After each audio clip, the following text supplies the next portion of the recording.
Welcome to this month's Conservation Conversations. I'm Sean O'Brien, the president and CEO here at NatureServe, and I'm really excited about this month's guest. He really needs very little introduction if you've been paying attention at all to conservation issues for the past 50 or 70 years or so. Paul Ehrlich is famous for many things in biology, ecology, and as a public scientist who is also an iconoclast, a free thinker, and I think it's fair to say an irascible speaker of his mind. Paul has contributed to modern science of ecology and public discussions of biodiversity and conservation at a level rivaled by very few people in the modern period. Paul's recently published and highly candid memoir entitled Life is a delightful read for anyone interested in the development of modern biological science and the changes in the way academia works and the importance of scientists engaging in public debate. And he treads fearlessly into topics that I'm pretty sure that anybody who's followed his career would love to read about. I also think from reading your memoir, Paul, that you have sort of a Forrest Gumpian character in that you're sort of in the right place at the right time. Your career covers some of the most important transitions in history, from the size of the global population to our understanding of DNA, to our understanding of climate change and the way modern biology works. And so I really enjoyed reading through the book and sort of remembering things that I learned as I was coming up in ecology. So thank you for that trip down memory lane. You're more than welcome. I often say that the smartest thing I ever did, the only really brilliant, I've done two brilliant things. The most brilliant was marrying Anne, but the second most brilliant was being born in 1932.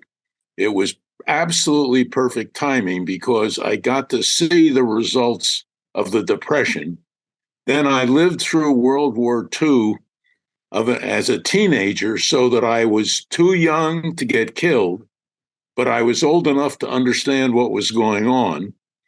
Then I went to college and into science at a time when science was being richly rewarded, and was lucky enough to get trained by two absolutely spectacularly smart scientists, and then got a job at Stanford University when it was in the process of trying to become a university. It had been a finishing school, basically. And it had very smart leadership in those days. Fred Terman, for example, who was very interested in the ways education could be supported. And there was huge debates, which we should have today, but don't, on whether or not to hook up with industry, and more violently, particularly during the Vietnam War, of whether to do military research. So I was one of the first people to get a grant from the National Science Foundation when science was richly rewarded. And now, as I'm fading from the scene, science is not being richly rewarded. And in fact, it's being attacked at every front. So that's true. I chose an interesting time to get born. Never mind the, what is it? You said 14 billion years before that when you weren't around. And right, yeah. Right. And there's going to be another 14 when I'm not going to be around, maybe a lot more than that. Well, I'm glad that we overlapped, because as I was reading and reflecting on some of the people you talk about earlier in your career and later in your career, we have some overlaps in the people that we worked with, and the things that I was learning were things that you were basically not inventing, but co-discovering with other people. And so I just wanted to talk about a couple of the very specific, like, hey, I'm a butterfly biologist and I study all aspects of the biological world. Some of your favorite discoveries from your career? Again, a lot of things haven't been brains, they've been accident. I got interested in butterflies in a nature program in a summer camp. And I have always had a collector's gene, and butterflies were wonderful things to collect. Yeah. And they also interested me greatly in evolution because you could see the variation within species, within populations, and so on and so forth. And so I had a natural interest in butterflies that led me, among other things, to join the Lepidopterist Society, which was just starting. I'm one of the last two or three survivors of the initial members of the society. But it turned out that they are absolutely ideal tools for asking important questions in evolution and ecology. And they have proven from my background from my experience, to fulfill that wonderfully. Think about it for a minute. First of all, you can handle a lot of butterflies faster than you can handle birds. I've worked with birds quite a bit, but you really, to do interesting things with them very often, all you can do is watch them. You can't collect them, dissect them, and so on. If you do too much of that rightly, little old ladies will come and poke your eyes out with umbrellas. People really care very little about insects, though I do. But I've probably been able to write numbers on the wings in code or directly on the wings of several 100,000 butterflies over my career. That's amazing. And able through that to study their ecology. They're representatives of our biggest competitors for food, herbivorous insects. Another huge advantage is the interest in them in amateurs, so that there are guides to the butterflies of virtually every place in the world. So you don't have, if you work on fruit flies, which I have, you have a big problem going to a new place and identifying the flies there. With butterflies, you don't have that problem. Right. So that was a huge advantage to butterflies. And the most basic work probably that people would credit me and Peter Raven for on the relationship of butterflies to their food plants comes very directly from people collecting butterflies, because if you have a collection, you like perfect specimens. How do you get a perfect specimen? You find a caterpillar, figure out what it's feeding on, feed it until it becomes a butterfly, and as soon as it's beautifully emerged and looks gorgeous, you kill it and mount it and put it in your collection. And when you've done that, you write a note to a journal and say, I raised Exus albus on the plant Biaceus. And so it turned out when Peter and I started that work that there was a huge database, unrecognized as such, of what one of the largest groups of herbivorous animals fed on. And it was just a pure serendipity. And of course, two brilliant people dealing with the luck. But anyway, so butterflies have turned out to be wonderful for me and supplied many surprises. Larry Gilbert and I found that one of the tropical long-winged butterflies lived long enough to fly with its grandchildren. Most people rightly think of insects as short-lived, but we found a butterfly that actually Larry found that it ate pollen, that it, because it's so dangerous to be a butterfly in the tropics, caterpillars are very vulnerable. And so this butterfly goes through the caterpillar stage very rapidly. Whereas the ones that I worked on for years here on Stanford campus emerge with hundreds of eggs to lay. The ones we work with in Costa Rica emerged with 2 or 3 eggs to lay, and they ate pollen in order to get the protein to produce eggs over a long period and laid them gradually over many weeks and months. It was a good example of how a graduate student can outthink you, because I had seen and described the things on the butterfly's mouth parts that I thought were sensory, and they turned out to be gadgets to help you get the pollen, because these things did not sip nectar. They collected pollen and then injected digestive fluid into the pollen and then sucked in the results. It's so incredible. So cool. So you run. The biggest surprise I ever had with butterflies was supplied by another colleague named Darrell Way, an artist who, among other things, wrote a bird guide with me. But she noticed that butterfly patterns, the wing patterns, often are little pictures of the caterpillars showing their signs that say, I'm poisonous. the so-called aposematic markings that warn birds that things are distasteful. And I had not noticed, and as far as I know, other butterfly people had never noticed that the patterns on the wings looked often like caterpillars. Right. And and you mentioned that in the book, and I think people are still studying this to see. Right, we'd like to know whether happening. Yeah, it's an ideal thing for citizen science. Yes.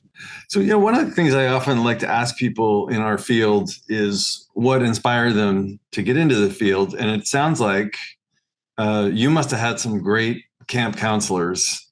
And in addition to that, your mother was an amazing supporter of your That's work. what I was going to say. My main counselor was called Mom. Yeah. She encouraged me in anything. I was greatly spoiled, and I loved it. I remember when I was about 4.5, she said, "How would you like a little brother or sister?" And I said, "Not at all, Mom," not realizing that the deed was already done. Yeah. And Sally has turned out to be a wonderful sister. But I was quite happy being the center of attention. Makes and sense. It's probably, as my friends and enemies will tell you, it stuck with me. So it's funny because I was thinking about this. I've been also reading Douglas Brinkley's book, Silent Spring Revolution, which covers a lot of the same time period that early parts of your book cover. And was reflecting back on some of the big names, Rachel Carson, of course, and others. And you mentioned a lot of women scientists in your book, but also have seen the transition from a time when there were very few women and people of color involved in science in general, but particularly in the ecological sciences to today. And I just wanted to have you reflect on that transition. Well, there's a social trend there that you can see. First of all, I'm one of the oldest Jewish scientists to go into ecology and evolution. And theoretically, there are social scientists have looked at this a little, but primarily, I think it was because Jews were not allowed to to own land, and so on. And farming, most of the old time ecologists and so on often came from landowners and relatively well off families and families that could afford basically things like butterfly collecting. And I think the same thing held for women. We live in a hideously misogynist society still, but one of the things I'm proud of is that my disciplines, ecology and evolution, have gradually brought in or allowed in wonderful women scientists who now almost, when I think of the real leaders, I think of people like Gretchen Daly at Stanford and lots and lots of others who have done fantastic work and are now taking over the field, which is great. That doesn't mean that we still haven't got a huge amount of work to do. So that actually brings me to something that's very relevant and apropos for NatureServe, and something I talk about a lot on these conservation conversations. And that's, of course, biodiversity and the idea of the sixth extinction. And I would love to hear you talk about your experience with the sixth extinction. And before you start, I wanted to just let you know that probably people who talk to me are getting a little bit tired of me using your rivets on the airplane analogy when it comes to extinction. I was in a situation in the field where a reporter was talking about a species of crabgrass that was being declared extinct. And he's like, what do we care? It's just a crabgrass. And I had to explain the rivets on the airplane, but also just because it's small and it's a grass doesn't mean that it's less significant than if, say, a tree was going extinct or some mammal was going extinct. And trying to explain the interconnectedness of everything was really, really. Rather than go through the rivets, just this very simple thing. It was the other organisms of the planet that created the environment that made it possible for Homo sapiens to evolve. And we have a 300,000 year history. And when people talk about returning to normal after the COVID epidemic, It just tells you they have no real idea what normal is for human beings. Normal for human beings is living in very small groups, relatively equitable, where the leaders tend to be people who do something well, not lie, for example, or cheat, but actually the hunt leader was somebody who knew how to hunt. And the person who did the curing was a woman who knew all the local plants. And the person who solved disputes was somebody who just happened to be very handy at helping people talk to each other. We're a hypersocial animal. So we're a small group animal trying to live in gigantic groups.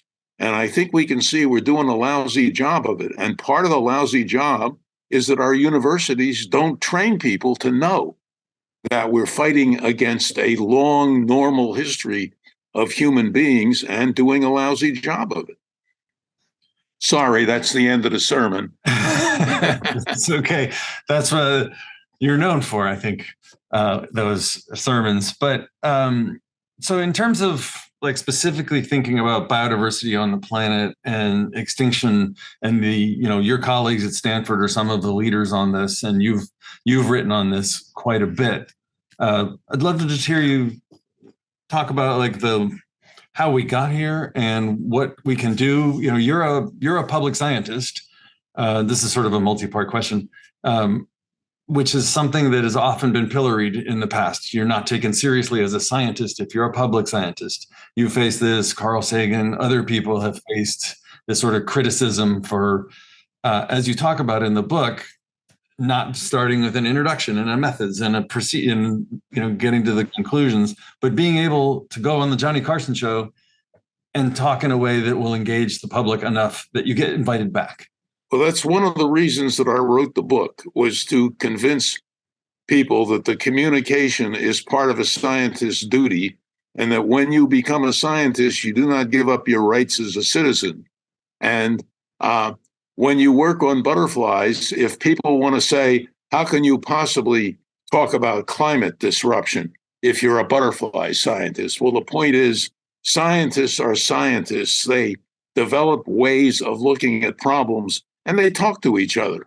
And why do I not hesitate to say something about climate disruption, even though I've worked primarily on butterflies, reef fishes, mites, and so on?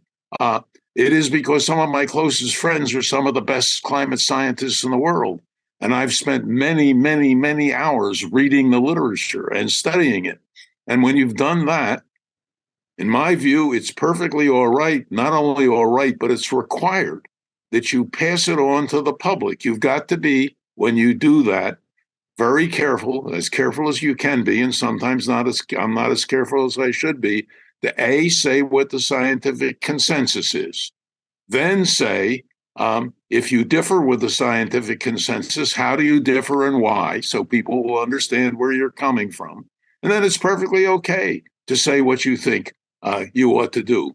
Scientists have to be broad. They have to always look at the general conclusions that come from their work and the work of others that they read. And as I have always done, Anne and I have always done, and I have to say, well, I'm the mouth, but Anne's the brains. When people say, oh, Ehrlich was dead wrong in the population bomb, well, it was read by some of the best scientists in the world before we published it. There were mistakes in it.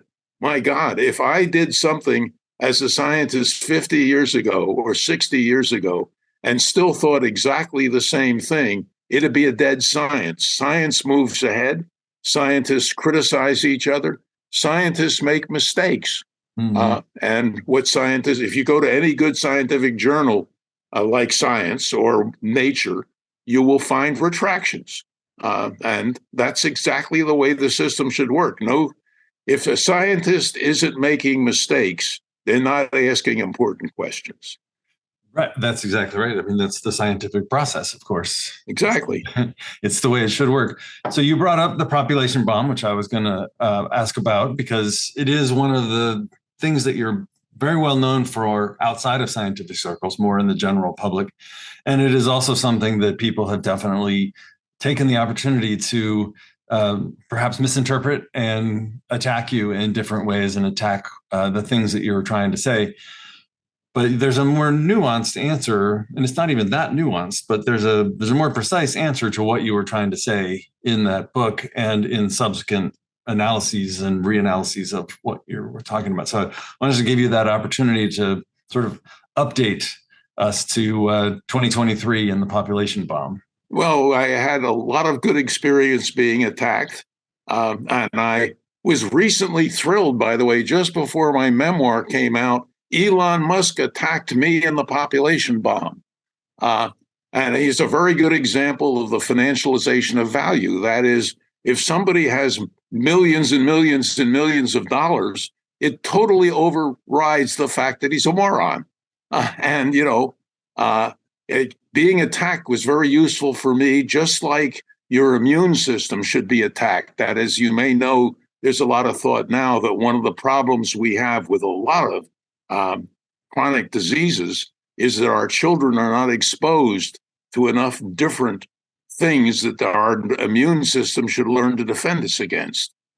And so, as far as the numerous articles still coming out in the New York Times or in the Guardian about how the population bomb never went off and how we're going to face the problem of too few people soon, and so on and so forth.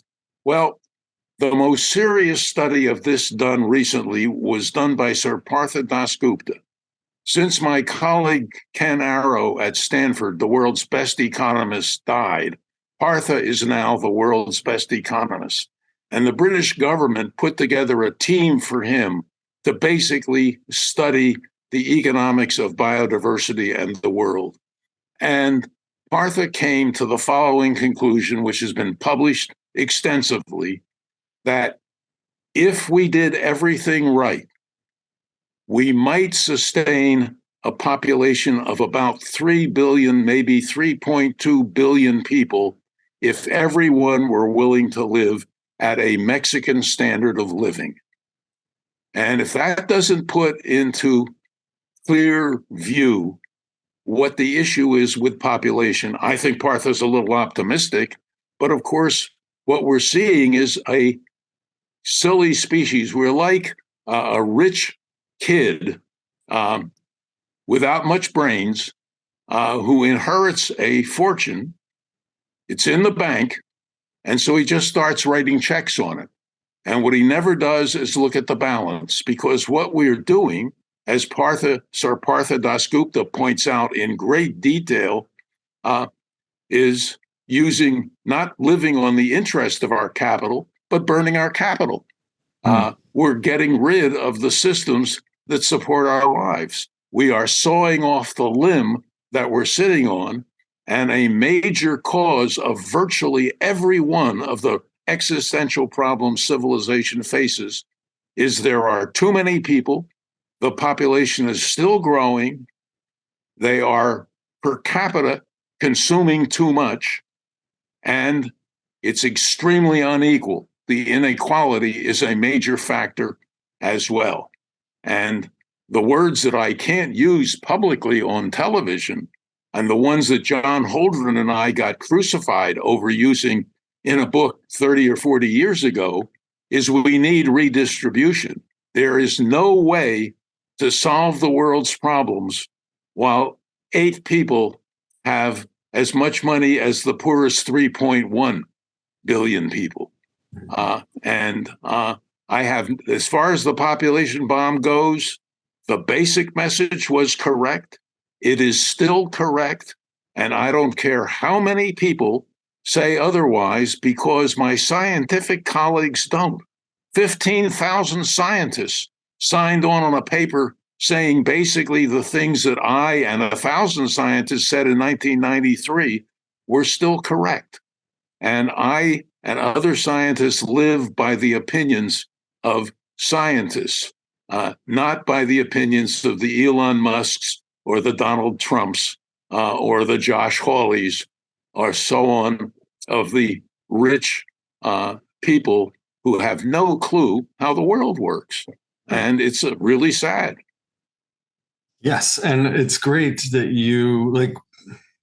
your process in putting together the book and the thought process holds up through the analysis. It's very it's exciting, and it must be encouraging for you. But I'm thinking another question I like to ask people on this program is about their legacy. And you've just written a book which talks about your legacy, but thinking about it from the perspective, I think you have 3 grandchildren, and when they're talking to their children about their grandfather, what do you want them to say about you? I would like them to say that I tried. I hate to say that I'm afraid I failed, but like many of my colleagues, by the way, we just keep trying. It's the habit. Most of us are very pessimistic about what's going to happen. But I keep hoping.